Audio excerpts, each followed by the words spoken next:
Ok, Ok, c'est tout bon? c'est à vous. Yes. Eh ben, merci d'être là, merci d'être si nombreux, si nombreuses. Trop content de vous voir. Et du coup, je vais vous dire, donc moi c'est Mickaël. Je vais vous dire deux mots pour le dérouler. Là, dans notre 15 minutes de présentation, Nina va vous parler un peu de la vision et des valeurs de l'Aérium. Ensuite, Johanna nous parlera plus du lieu, du collectif et de l'historique. Moi, je vous parlerai organisation, modèle économique, activité. Et après, ben, il y aura vraiment un focus sur les inclusions, le processus, voilà, et quel type de personnes on accueille prochainement. Puis on vous donnera évidemment toutes les infos de contact pour aller plus loin et en découvrir plus. Voilà. Mais je passe la parole du coup à Nina. Super, bonsoir tout le monde. Je vais vous parler un peu de c'est quoi qui nous est cher dans ce lieu-là, l'aérium. C'est un lieu de vie, un lieu d'activité et un lieu d'apprentissage où on met l'humain vachement au centre, l'humain et la relation. Donc, on part du principe que toute transformation, ça commence chez soi, chez les uns les autres. Et on part de là. Après, on passe au nous. Enfin, comment on peut cohabiter ensemble autrement et faire une société ensemble autrement.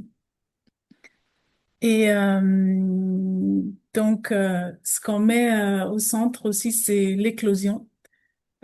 Comment chacun peut euh, se comment on dit, dépouiller, Oui. dépouiller de tout ce qui nous empêche de rayonner pleinement pour nous mettre le plus possible au service de pourquoi on est venu ici, sur cette terre et du coup aussi dans ce lieu-là. Donc, une éclosion à la fois individuelle, où on s'accompagne entre nous, et à la fois collective. Je, te- Ouais, je du coup, tu peux... vais juste partager l'écran. Vous voyez des diapos.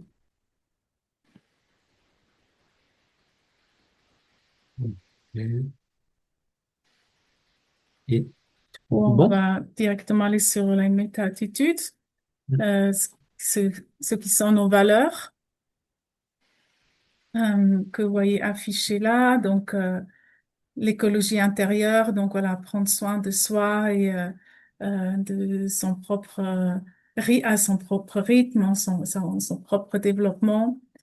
Le ensemble, de vivre ensemble, déjà, c'est un gros truc. Œuvrer et coopérer. L'oasis, euh, voilà, comment prendre soin de ce lieu et aussi de plus large, comment on s'incarne dans le territoire plus large.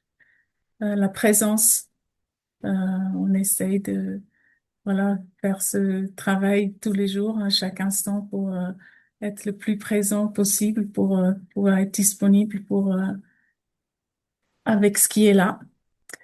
La relation que j'ai déjà nommée, puis l'éclosion aussi. Utopie concrète. On a vraiment à cœur de vivre ce projet, cette vision dans une forme concrète. Et la réalité de ce lieu, le bâtiment, euh, le vivre ensemble, il nous le rappelle bien à chaque instant.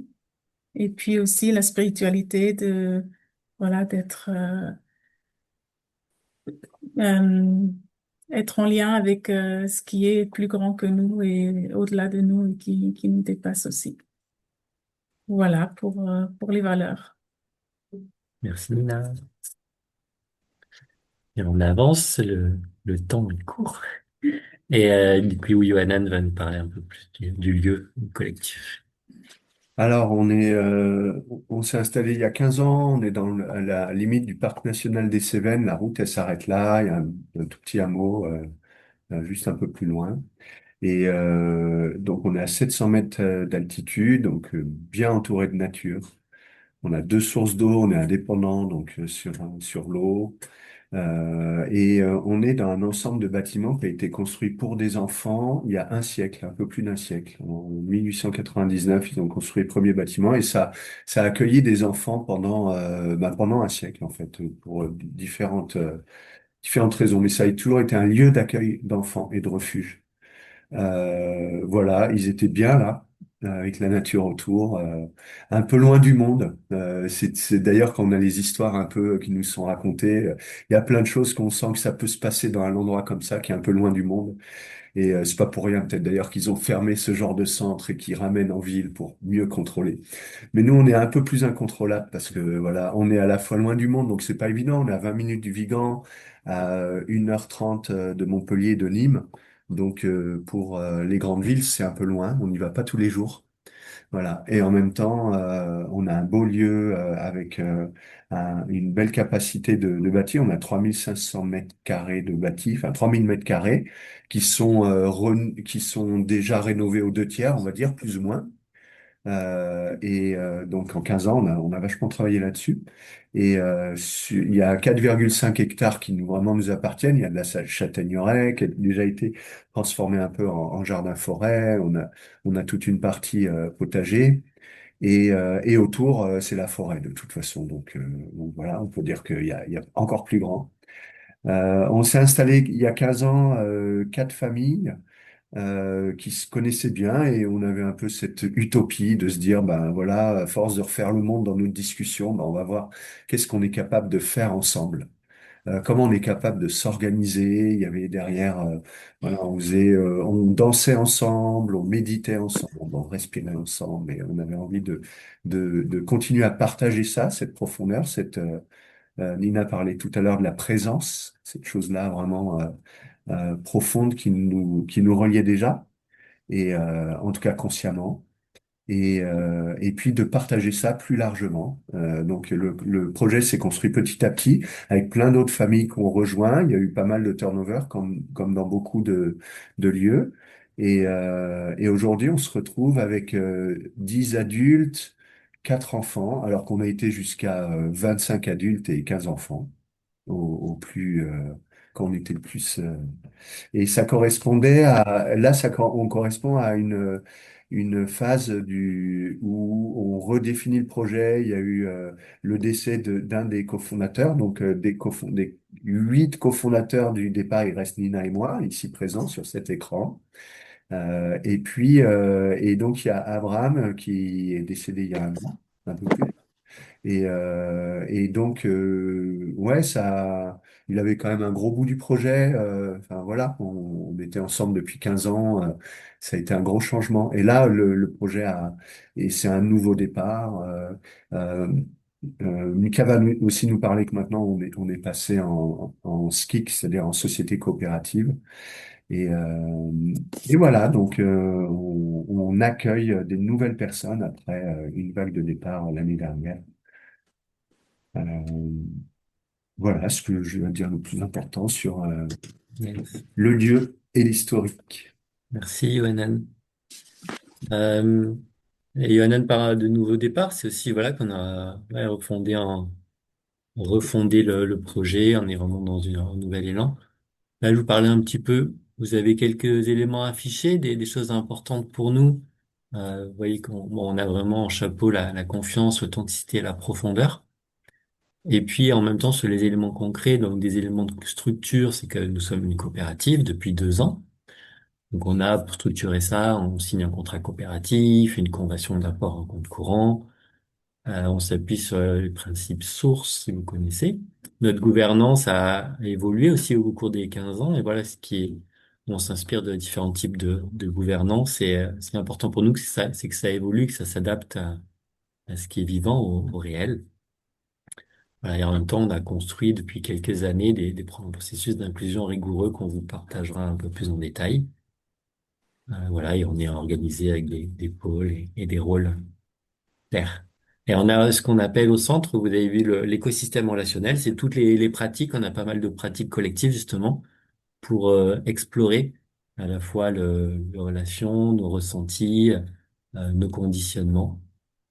Et et voilà, et on a aussi plein de partages communs sur le chant, la musique, la danse. Et on a plusieurs semaines dans l'année. Là, c'était une semaine comme celle-ci, une semaine soin du nous, où on fait spécialement des activités ensemble.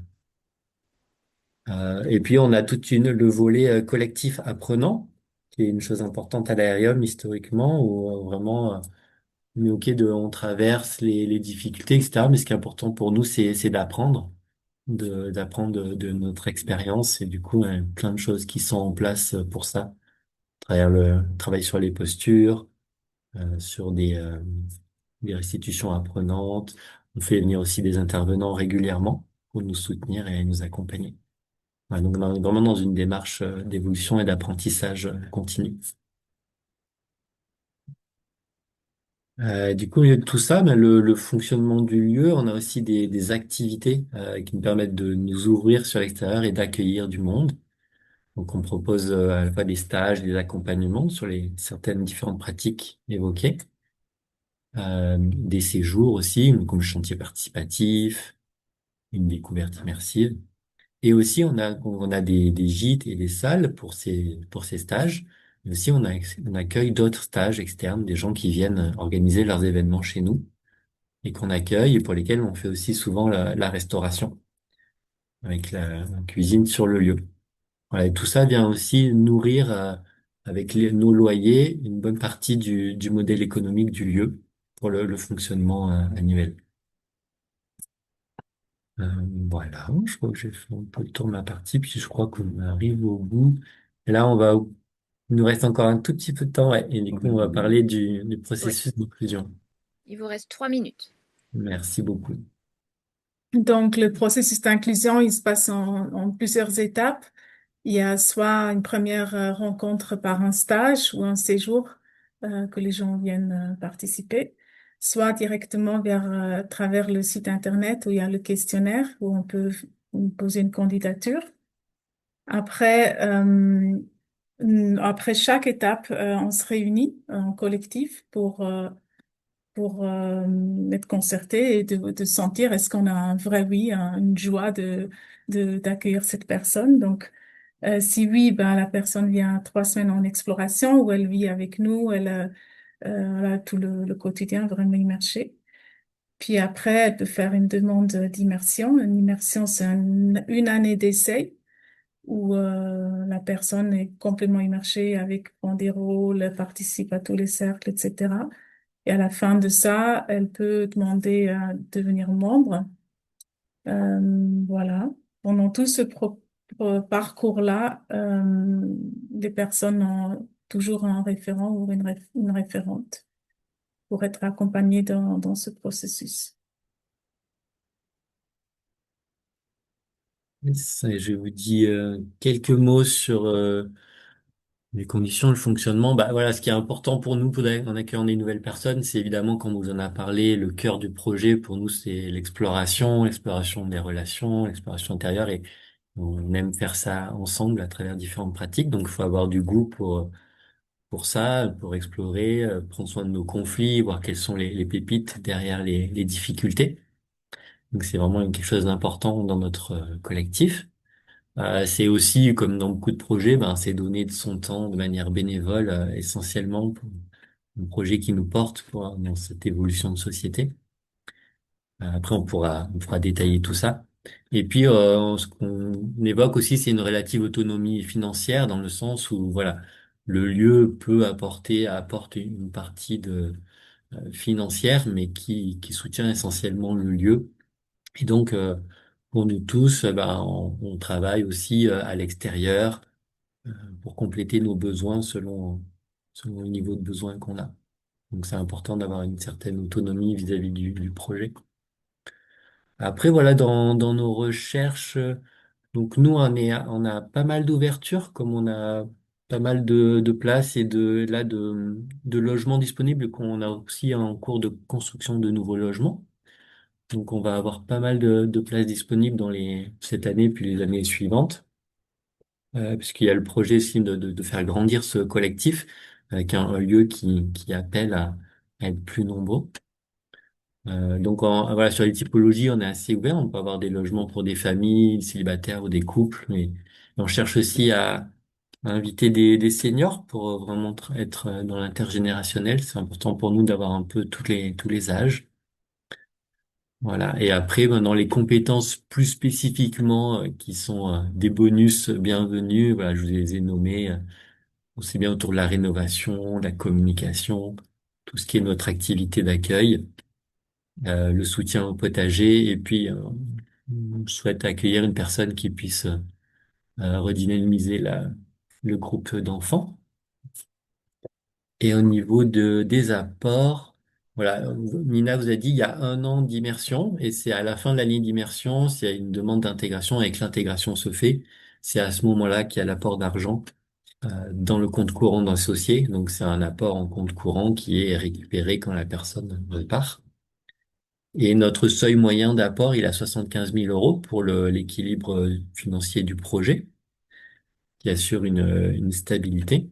Voilà, c'est un seuil moyen qui permet. Et du coup, après, ben, c'est ouvert à ce qui est des personnes avec différents apports, différents niveaux d'apport. Et nous, on s'assure que dans l'ensemble, on a ce seuil moyen qui est bienvenu pour soutenir la pérennité du projet. Voilà dans les grandes lignes. Je crois qu'on arrive au bout du temps. Just timing. Ouais, C'est Tout à timé. fait.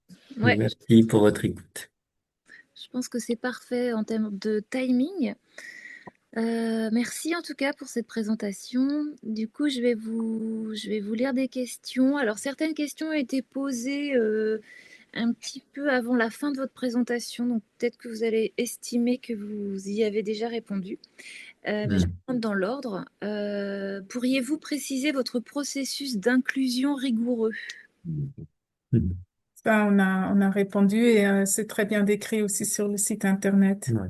Après, voilà, si vous avez des questions plus précises, mais là, on a fait le topo quand même. On me demande ce que veut dire alchimique. Et oui, qui a envie de parler d'alchimique? Bah, le feu alchimique, c'est le feu de la transformation. La transformation. Donc là, nous, on parle d'alchimie spirituelle, d'alchimie relationnelle. On transforme le plomb en or, mais c'est une image en fait. Et c'est une recherche avant tout. Voilà. Donc ouais, c'est pour faire cette clin d'œil au fait que ben en fait tout peut se transformer et c'est même peut-être ce qui est le plus intéressant en fait dans un monde où bah, des fois c'est pas facile, que ce soit le relationnel, que ce soit plein de choses et voilà on œuvre à cette transformation ensemble, chacun et ensemble. Ok. Comment est organisé l'écolieu en termes de gestion et de prise de décision? Ok, je veux bien dire quelques mots là-dessus.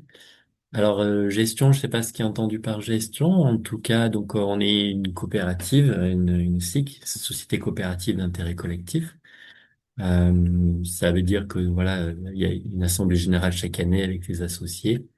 On est tous associés de cette coopérative, tous les habitants, mais on a aussi des associés extérieurs, des personnes à l'extérieur qui soutiennent le lieu, notamment financièrement, et qui participent aux AG une fois par an. Euh, voilà. Et donc, on est associés, donc on gère tous le lieu tous ensemble. Au niveau des prises de décision courantes, notre CA, c'est l'ensemble des habitants, notre conseil d'administration. Et en même temps, on est aussi tous locataires de nos habitats, locataires de cette coopérative. Et donc, on a un contrat coopératif qui nous lie les engagements mutuels entre nous et la coopérative, aussi bien en termes d'habitat que d'engagement, d'implication, on va dire. Euh, voilà. Et après, du coup, il y a une équipe qui gère l'activité d'accueil, activité économique d'accueil. Et puis, on a des équipes qui gèrent chacune leur stage. Euh, et il y a une partie du revenu qui revient au collectif et une partie au facilitateur. Voilà ce que je peux vous dire. Du coup, après, en termes de prise de décision, bah, les décisions vraiment importantes, on les prend tous ensemble en cercle en gestion par consentement. Euh, et beaucoup de décisions aussi sont, on a essayé, au fur et à mesure des années, on a essayé de décentraliser pour pas avoir des décisions trop lourdes, trop bloquées, comme des fois dans certains collectifs. Donc, on a décentralisé les décisions avec des sollicitations d'avis. C'est un processus où on sollicite l'avis par écrit ou par affichage, en sollicitant les rôles et les personnes concernées et on informe le collectif. Voilà, et du coup, c'est plus fluide. Et puis après, donc on a, comme je disais, on a des rôles, des périmètres d'action et du coup, ça donne aussi de l'autonomie à des rôles ou des équipes pour prendre des décisions dans un périmètre donné, pour là aussi faciliter les initiatives et la fluidité d'action. Euh, voilà. Donc,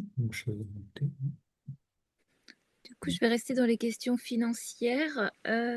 En plus de l'apport initial, y a-t-il une participation financière mensuelle? Ben, oui, donc il y a un loyer en fait. On a un loyer qui est un loyer, parce que je voyais, il y avait une question, c'est quoi les loyers?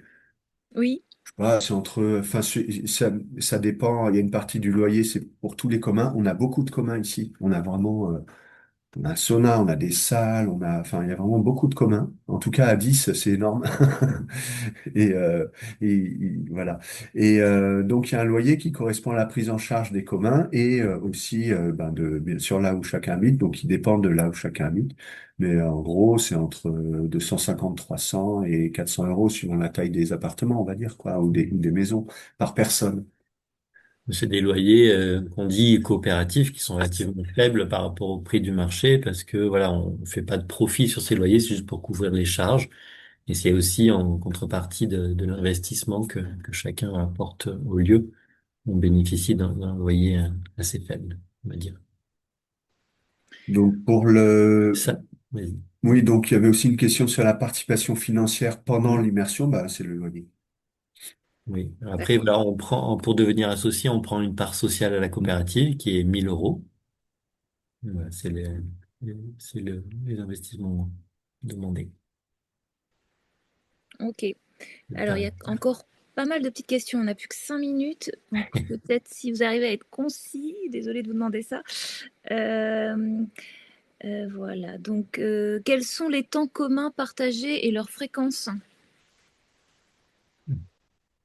Ah, moi, je veux bien. Il y a surtout le lundi et le vendredi qu'on passe ensemble, qui ont parti en réunion pour s'organiser, le check-in de la semaine. Puis après, l'après-midi, on fait des chantiers collectifs.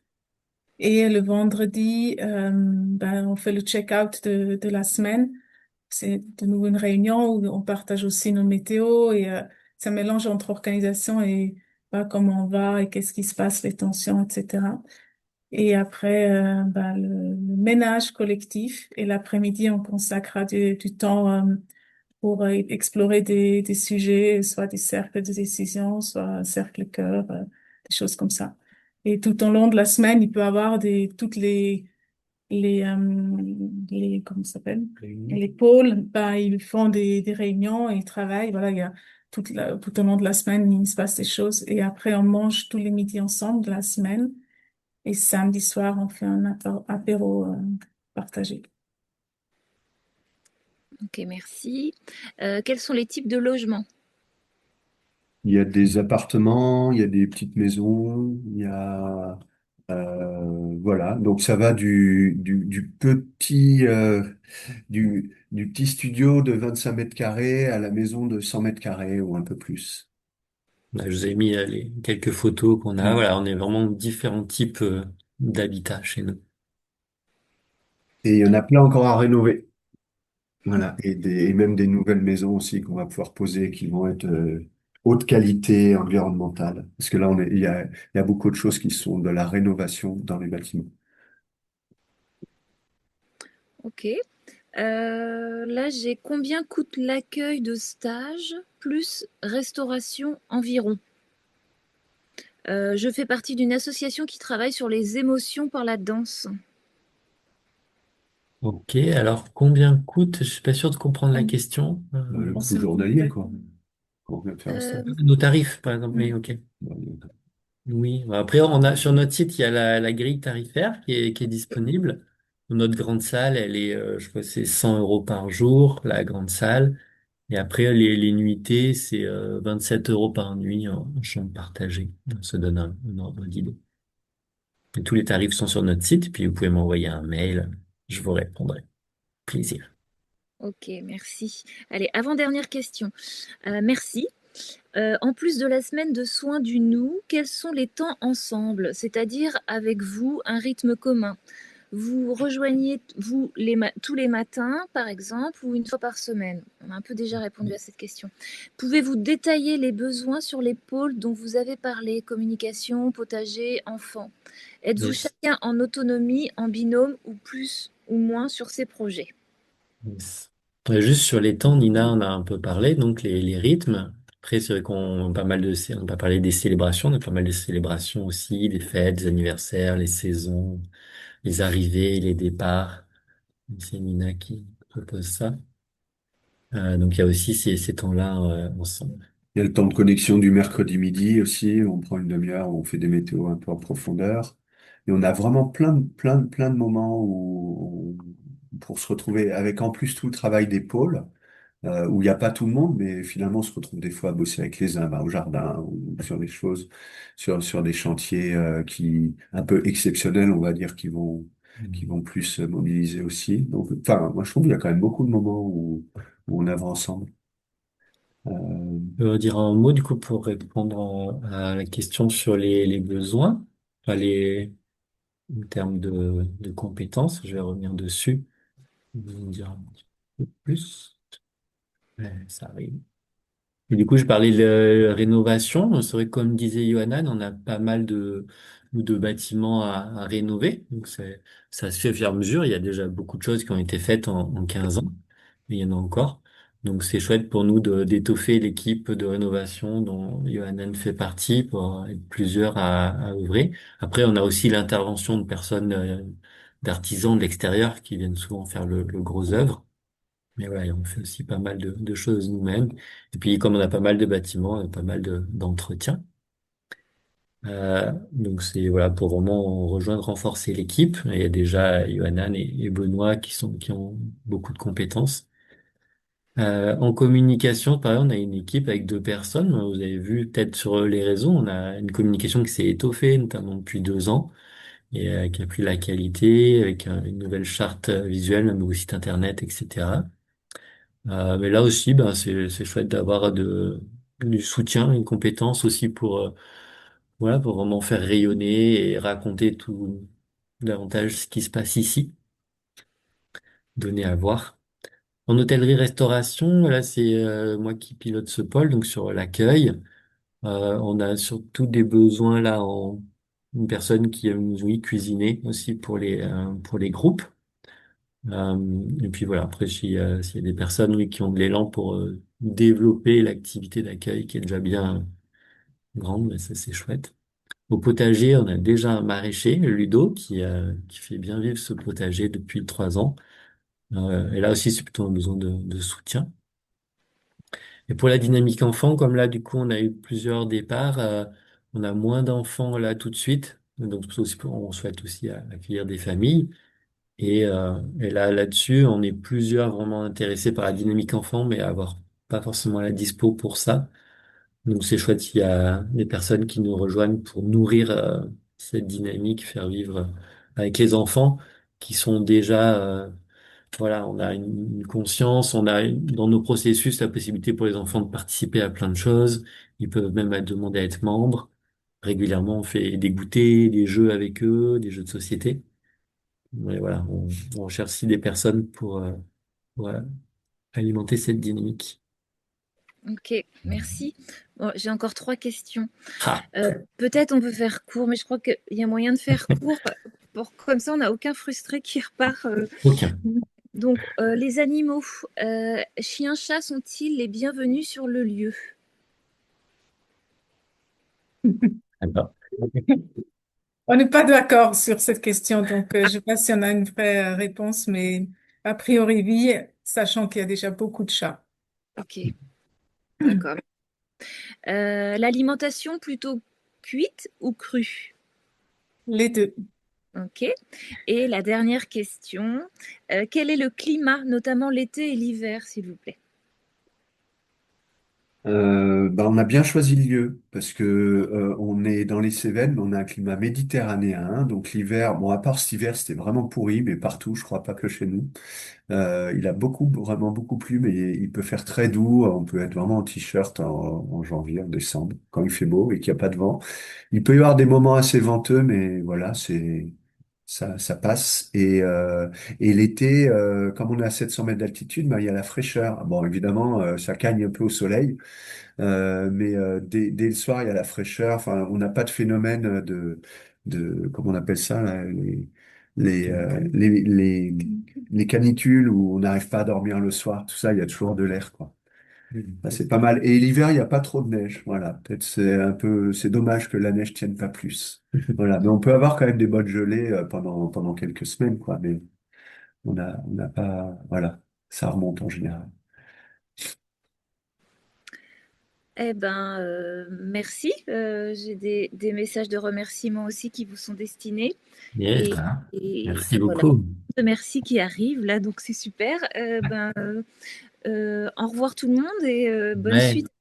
Bon Merci courage. beaucoup pour votre écoute. Là, c'est court, mais voilà, n'hésitez pas à nous contacter, notre site internet, le mail, et puis comme ça pour poursuivre la rencontre et les échanges. Merci à tout le monde. Bonne Bonne soirée. soirée. Merci. Ciao. Au revoir.